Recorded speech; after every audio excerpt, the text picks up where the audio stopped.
Yang ini memang saya selalu ingatkan.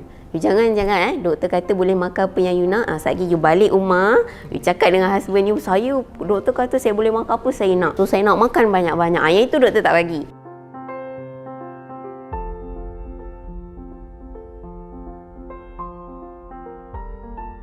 Bismillahirrahmanirrahim. Assalamualaikum warahmatullahi wabarakatuh. So basically sebenarnya nama Klinik Siti ni, saya cerita sikit lah asal usul penubuhan Klinik Siti ni. Klinik Siti ni ditubuhkan oleh Datin Dr. Siti Rofiah, which is ibu kepada Datuk Seri Dr. Muhammad Ali lah. So basically mak mertua saya. Klinik Siti tu ditubuhkan pada tahun 1991 di Banting. Okey, tapi pada tahun 2016 Datuk Seri macam take over lah. So jadi kami kekalkan saja nama tu. So daripada tahun 1991 sampai 2016 tu dia ada satu je klinik dekat Banting. Tapi daripada 2016 sampai sekarang alhamdulillah kira Datuk Seri kembangkan lah. So kami kekalkan nama Siti tu. So macam saya bagi tahu tadi tu cerita pasal nama. Okey, sebab masa tahun 2016 bila Datuk Seri invite saya, sebab masa tu pun saya dah resign daripada government lah. Dan sebelum saya resign daripada government, saya memang dekat klinik kesihatan ibu dan anak. Maksudnya saya memang in charge untuk orang pregnant dan juga bayi yang ambil vaksinasi lah. Cumanya so bila saya duduk dekat dalam klinik tu, dan salah satu sebab kenapa ramai pregnant lady bila saya tanya kenapa tak datang check up. Lepas tu dia kata bukan tak nak doktor, tapi sebab klinik kesihatan ni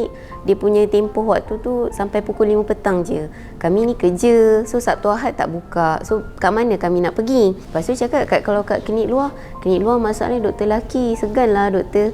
So from that idea, saya rasa sebenarnya pregnant lady ni dia nak check up, tapi kalau boleh dia nak jumpa doktor perempuan. So dan bila saya discuss dengan Datuk Seri kata bagus juga, sebab kadang patient ni nak bercakap, kita rasa intimacy tu lebih apabila kita bercakap dengan wanita tu sendiri. Sebab ialah contoh kan, macam so kalau dia jumpa doktor perempuan, dia rasa doktor perempuan tu faham apa yang dia tengah alami, dan kita akan treat orang kata lebih lagi lah, macam tu.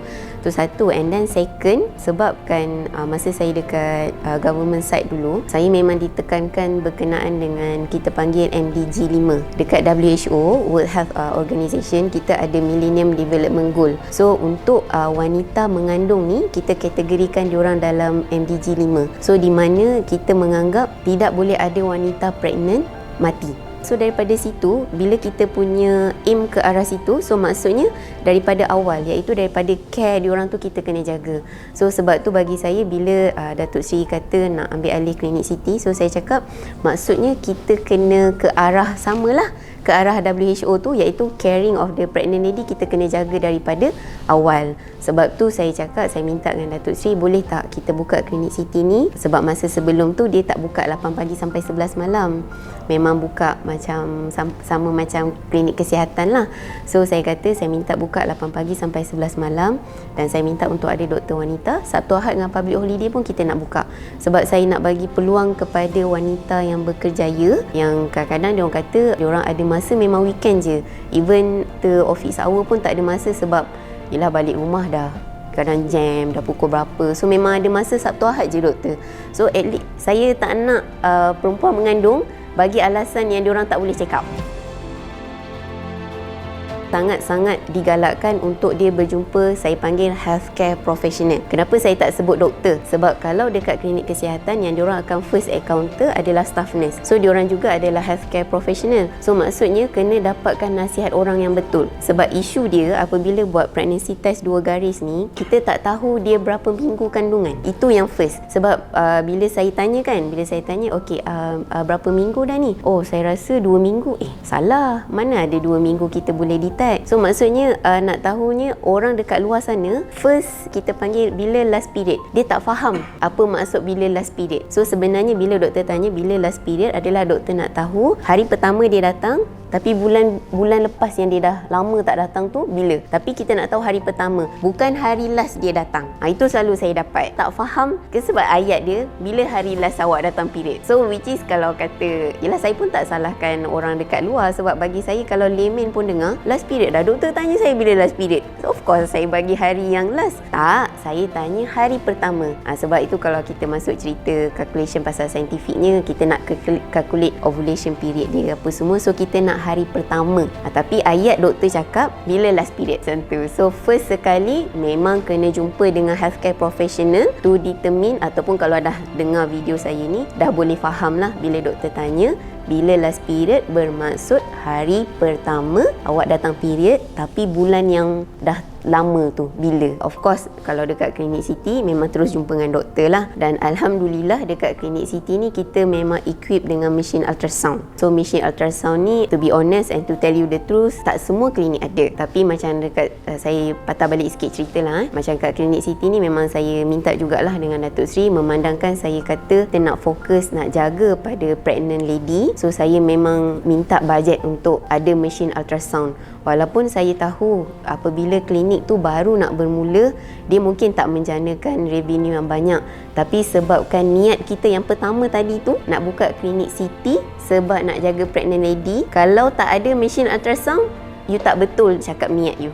Macam tu. So, maksudnya dekat klinik Siti, bila you datang, you kata tadi saya check pregnancy test, nampak 2 garis, and then doktor tanya bila hari last period, and then you bagi tarikh, kita akan terus scan. So bila daripada scan tu, kita akan terus tahu. Sebabnya bila kita scan tu sangat penting tau. Sebabnya kalau kata kita tak identify awal, kita panggil ectopic pregnancy, iaitu kandungan di luar rahim. Kandungan di luar rahim tu yang boleh membawa pada kematian. Saya bagi contoh senario cerita. So dia datang, doktor saya buat pregnancy test, saya nampak 2 garis. Lepas tu dia bagi tarikh period dia. Lepas tu bila saya kira, Alhamdulillah dah 8 minggu. So dalam fikiran seorang doktor, apabila kandungan tu dah usia 8 minggu, sepatutnya apabila saya buat ultrasound, saya akan nampak ada kantung bersama dengan janin, ataupun kita panggil fetal echo lah. So kita dah nampak ada roughly kat dalam rahim dia. Tapi apabila kita scan, kita tak nampak apa-apa. So it could be ada 2 benda lah. Either patient ni tadi salah tarikh, ataupun dia punya ovulation tu berlaku bukan pada tarikh yang kita jangkakan. Tapi nombor 2 yang bahaya adalah ectopic tadi, dia dekat luar rahim.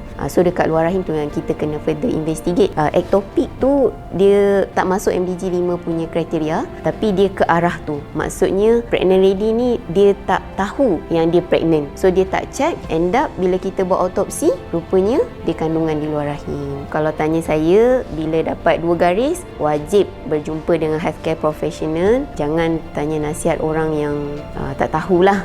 Biasanya nasihat Google lah kan, orang selalu tanya nasihat Google. So saya sangat tidak menggalakkan tanya nasihat Google.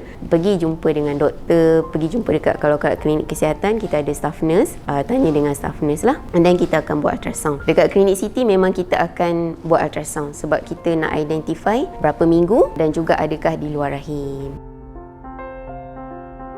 Memang betul, saya sangat setuju dia punya mitos cerita pasal orang pregnant tak boleh makan tu lah, tak boleh makan ni lah. Yang paling orang kata famous lah, pregnant ni tak boleh makan nenas kan, orang selalu cakap. So sebenarnya waktu kita panggil first trimester lah, bila cakap 3 bulan awal pertama mengandung tu, kalau ikutkan sebenarnya wanita mengandung ni bila first trimester dia ada simptom kita panggil hyperem lah.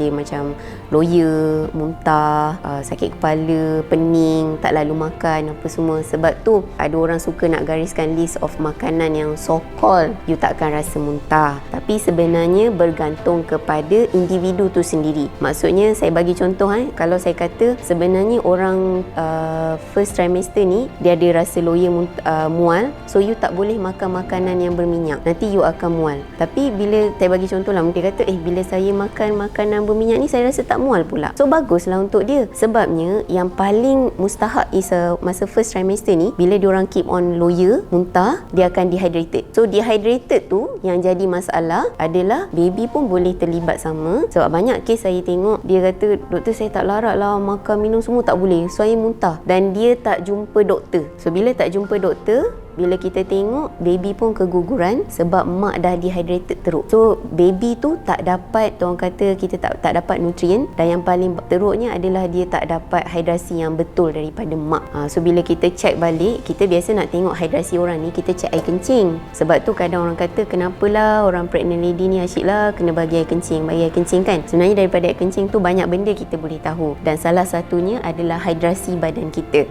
Dalam air kencing tu kita ada panggil satu bacaan percobaan nama dia ketone. So bila kita cek ketone pada pregnant lady air kencing dia dan kita nampak ada bacaan, kita akan bagi dia drip. Sebab tu kalau tengok kan orang pregnant lady first trimester pergi hospital je kena masuk drip, pergi hospital je kena masuk drip, sebab hidrasi badan dia berkurangan dan dia memang akan ada efek pada baby. Jadi pasal makan, you boleh makan apa yang you nak, tak ada masalah. Tapi of course, yang ini memang saya selalu ingatkan, you jangan doktor kata boleh makan apa yang you nak, saat lagi you balik rumah, you cakap dengan husband you, doktor kata saya boleh makan apa saya nak, so saya nak makan banyak-banyak. Yang itu doktor tak bagi, yang itu saya memang tak bagi.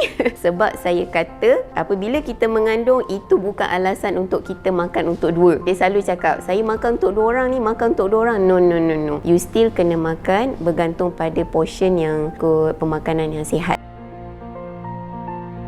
Tidak ada alasan untuk bila you kata mengandung, so you biasa makan mungkin 1 pinggan, tapi bila dah mengandung, you nak makan 2 pinggan. Yang itu memang saya tak bagi. Sebabnya, terus terang saya cakap, masalah wanita mengandung sekarang adalah kencing manis sewaktu mengandung. Datang daripada mana? Sebab pemakanan tak jagalah. Itu je. Memang sebab tu. Dia tak jaga pemakanan dia, memang kencing manis waktu mengandung tu akan datang, dan juga kenaikan berat badan yang mendadak sewaktu mengandung. Lepas tu nanti bising kat doktor. Bila dah habis bersalin, datang, doktor kenapa badan saya tak turun-turun? Tadi doktor dah cakap kan, masa awal mengandung tu jangan makan banyak-banyak. Sebab nak turun balik tu bukan senang. Itulah, ni cakap ni kan sebab seorang perempuan ni, alhamdulillah saya ada 4 orang anak. Okay. So bercakap sebab memang berdasarkan pengalaman, dan itu adalah apa yang diajarkan oleh perubatan lah. Okey, tak betul. Okay, first sekali kena orang kata deny soalan tu, tak betul. Sebab memang betul macam doktor kata tadi, orang mengandung ni ada kencing manis dan ubat memang ada. Dan even ubat yang kita bagi tu, kita bagi sama macam orang yang tak mengandung makan, iaitu ubat metformin. Dan dia ada 2 ubat lah, sama ada metformin, atau kalau metformin tu dah tak boleh nak kawal, kita memang terpaksa bagi dia ubat cucuk insulin. Cuma sebab tu doktor selalu nasihat, kalau boleh janganlah sampai up to that extent. You pun tak nak makan ubat, you pun tak nak cucuk diri sendiri, so you jaga pemakanan daripada awal.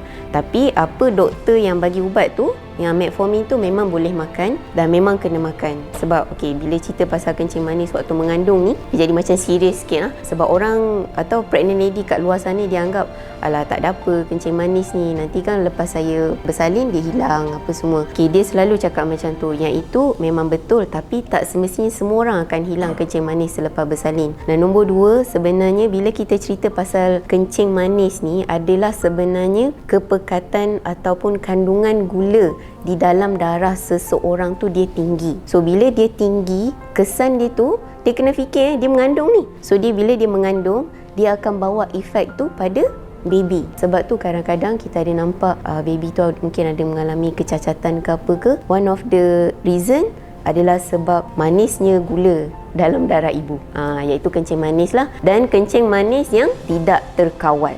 Bila dah ada kencing manis, bila doktor nasihat jaga makan, bila doktor nasihat makan ubat, atau doktor dah nasihat kena cucuk insulin, tolong buat. Sebab benda tu memang boleh bagi masalah pada bayi. Saya witness diri saya sendiri, patient saya uncontrol diabetik dia. Dia memang ada follow up pun dekat pakar apa semua. Saya pun dah keep on nasihat, tapi mungkin saya anggap itu mungkin tak ada rezeki dia lah. And baby dia memang mengalami kecacatan yang bagi saya anggap teruk, kerana dia ada kaki tapi dia punya tulang belakang dia tak wujud. Start daripada kita panggil bahagian thorax tu, bahagian dada, sampai ke bawah tulang belakang dia tak wujud. So bila saya scan, saya tak nampak pergerakan kaki baby dia. Like dia punya baby punya belah bawah tu dia tak bergerak. Kan bila kita scan kan baby kan dia gerak-gerak. Saya kata kenapa tak bergerak ni? And then kita refer. Lepas tu bila baby tu lahir baru kita dapat tahulah, sebab dan baby tu pun kecil. So banyak masalah lah. So bagi doktor, bila ada kencing manis and you mengandung, tolong ambil serius.